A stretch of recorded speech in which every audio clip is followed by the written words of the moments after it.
Hello friends, welcome to my YouTube channel science classroom. हमने पिछले video में देखा था कि हमने parallelogram law of vector addition and triangle law of vector addition complete कर लिया था। हम नेक्स्ट टॉपिक की ओर बढ़ते हैं। हमारा नेक्स्ट टॉपिक है, सबसे पहले हम ये समझेंगे resolution of A vector.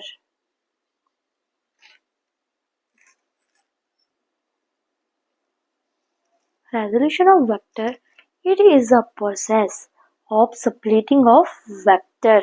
For example, जैसे कि हमारा क्या होता है r वेक्टर, कोई भी f vector into two or more vector in such a way. कोई भी एक वेक्टर्स को हम तोड़ेंगे एक या ज्यादा वेक्टर्स में in such a way that their combined effect is same as that given vector. The vectors into which a given vector is splitted are called component vector. कोई भी एक वेक्टर को हम तोड़ेंगे, जब उसे हम स्प्लिट करेंगे तो उन वेक्टर्स को क्या बोलेंगे हम? Component vectors. और जो वेक्टर तोड़ने के पहले उसका इफेक्ट होगा, बाद में भी उसका वही इफेक्ट होगा।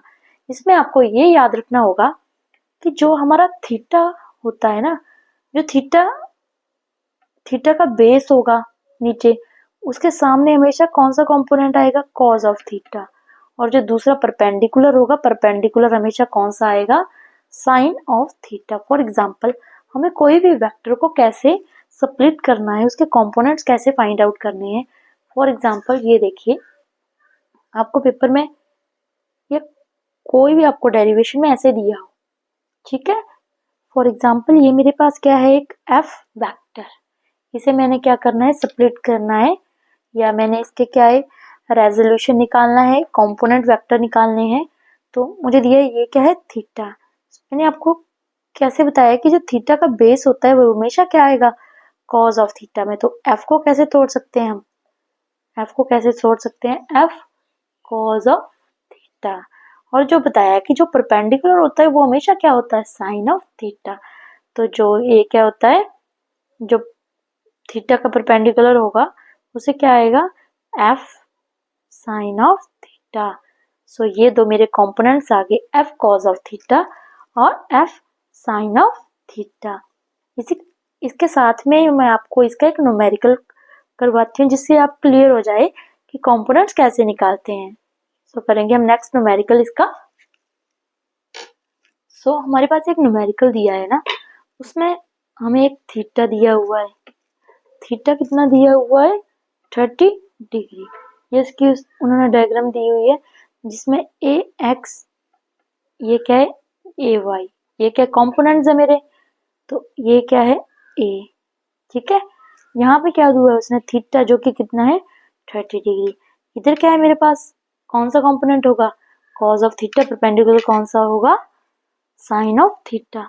सो a x is equal to क्या निकलेगा मेरे पास? ए कॉस ऑफ थीटा, और जो ए वाई ये क्या निकलेगा? क्योंकि परपेंडिकुलर है तो मेरे पास क्या आएगा? ए साइन ऑफ थीटा। और थीटा भी गिवन था, और हमें क्वेश्चन में वेक्टर ए भी गिवन था, वो कि कितना है? 10। सो हम क्या करेंगे? ए एक्स कैसे फाइंड करेंगे? ए एक्स इज इक्वल टू, ए की वैल्यू में गिवन है 10, कॉस ऑफ थीटा की वैल्यू कितनी है? 30 डिग्री। आप सभी को पता है साइन 30 और कॉस 30 कितना होता है? साइन 30 1/2 होता है, और कॉस ऑफ 30 कितना होता है? √3/2। इसका भी मैं आपको ट्रिक बताऊंगी साथ में कि कैसे हम लर्न कर सकते हैं साइन, कॉस, टैन, कॉट सभी की वैल्यूज इन इजी वे में। कॉस ऑफ 30 कितना होता है? सीधा पुट कर दे हम यहाँ पे, क्या आ जाएगा?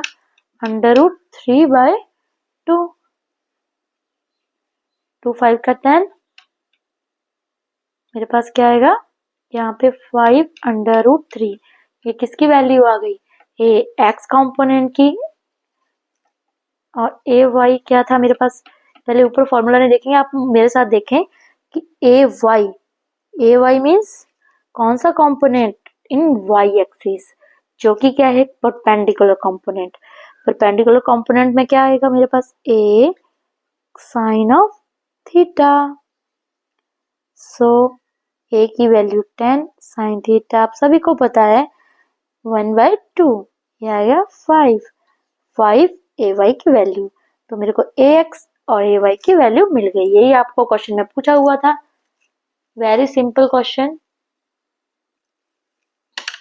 अब हम करेंगे क्रॉस प्रोडक्ट। आपको मैंने एक वीडियो में पीछे स्केलर प्रोडक्ट कवर करवा दिया है और साथ में ही मैंने यूनिट वेक्टर और उसके कुछ न्यूमेरिकल्स भी सॉल्व करवाए हैं।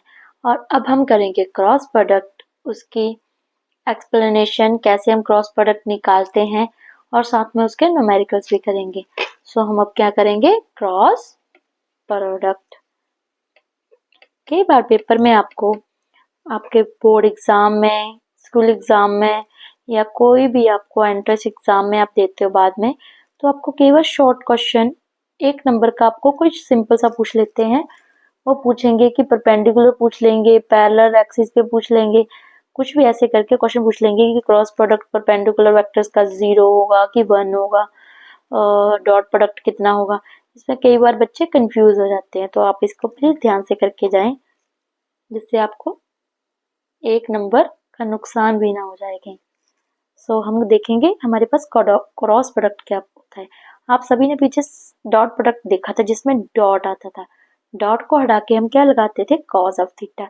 ऐसे ही cross product means cross, okay.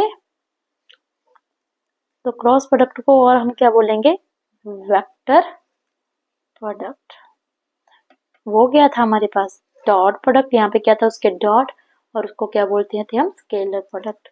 ये क्या है, क्रॉस, और इसको हम क्या बोल सकते हैं, वेक्टर प्रोडक्ट। एग्जाम्पल आप देख सकते हैं, एफ वेक्टर क्यों बोलते हैं, क्योंकि इसकी डायरेक्शन भी दी होती है। एफ क्या है, मेरे पास क्या होता है, एफ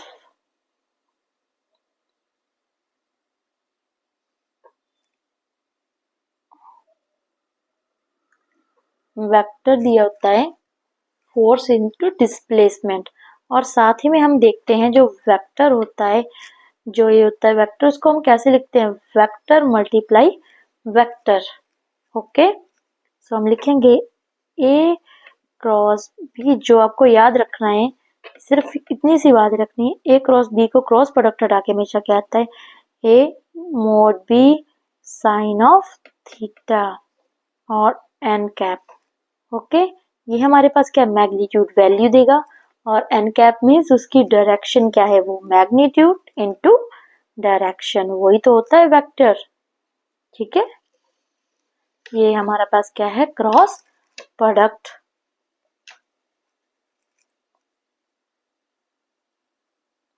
सो हम देखेंगे, आपको मैंने डॉट प्रोडक्ट में भी क्या बताए थे, ऑर्थोगोनल यूनिट वेक्टर बताए थे आप सभी को।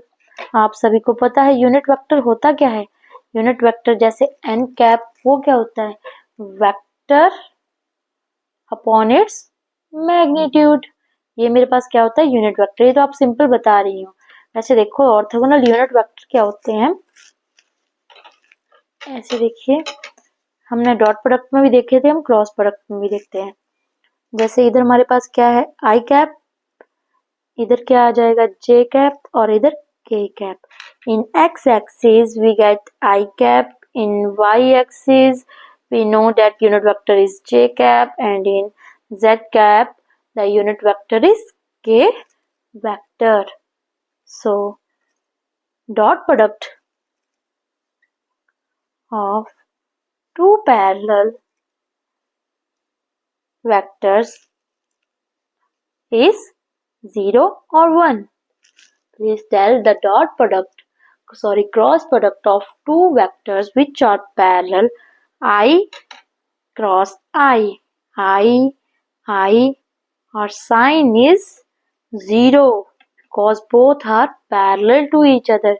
In parallel direction the theta is 0. So we all know that very well that sin 0 is 1. So I multiply 0 is 0. So same as in j cap cross product. For replacing cross product, we get sine of theta, and both are parallel. So in parallel direction, the theta is 0 degree. So 0 degree, sin 0 is equal to 0. So this is also a 0.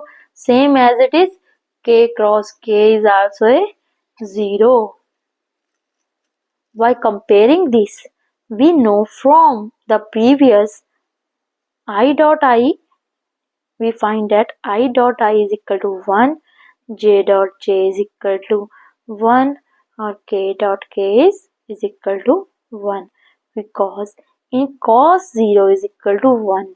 From this we find that I dot I is equal to 1 and j dot j is equal to 1, or k dot k is equal to 1. By comparing this, these all are 1 and these all are 0. Okay, we find that unit vector orthogonal vector in parallel direction, that we find is I cross I, j cross j, k cross k, all are 0, because in parallel direction sign is 0 is 0. And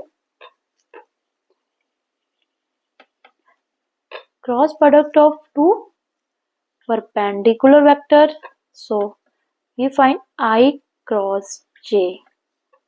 In this, we see that this is I in x-axis, j cap in k cap in z-axis, or j cap in y-axis. I cross j in both angle is 90 degree. So I j sine of 90 degree is 1. So I cross j is equal to, these are 1. So in this value is 1.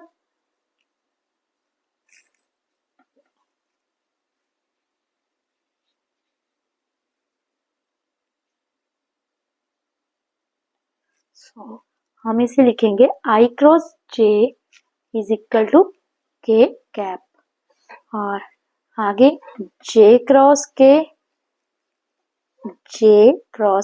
Is I cap, K cross I is equal to J cap. इन सभी में हम क्या करेंगे, हम clockwise सीधे चलेंगे direction को, ऐसे एंटी क्लॉकवाइज. अगर डायरेक्शन कोई भी ऑपोजिट आ जाए, जैसे मैं बोल दूं आपको J क्रॉस I, उल्टा कर दूं J क्रॉस I, तो मेरे पास क्या आएगा, मेरे पास नेगेटिव K आएगा. ओके, अगर मैं यहाँ लिख दूं J क्रॉस, इधर को देखो J क्रॉस K, तो मैंने बोल दिया I कैप है. अगर K क्रॉस I बोल दूं तो मेरे पास क्या आएगा, नेगेटिव I. ठीक है, अगर मैं बोल दूं K क्रॉस I, ये तो मैंने J कैप आ गया था, तो यहाँ पे लिख दूं I क्रॉस K, तो माइनस J. ओके, अगर हम इसकी डायरेक्शन चेंज करेंगे तो नेगेटिव में आ जाएगा. ठीक है, अगर ऑपोजिट डायरेक्शन में इसको घुमाएंगे तो मेरे पास क्या आ जाएगी, नेगेटिव्स की वैल्यू. इसलिए हम ये क्या है, एक वेक्टर जिसमें कि क्या है, हमारी डायरेक्शन भी होगा और मैग्नीट्यूड भी होगा.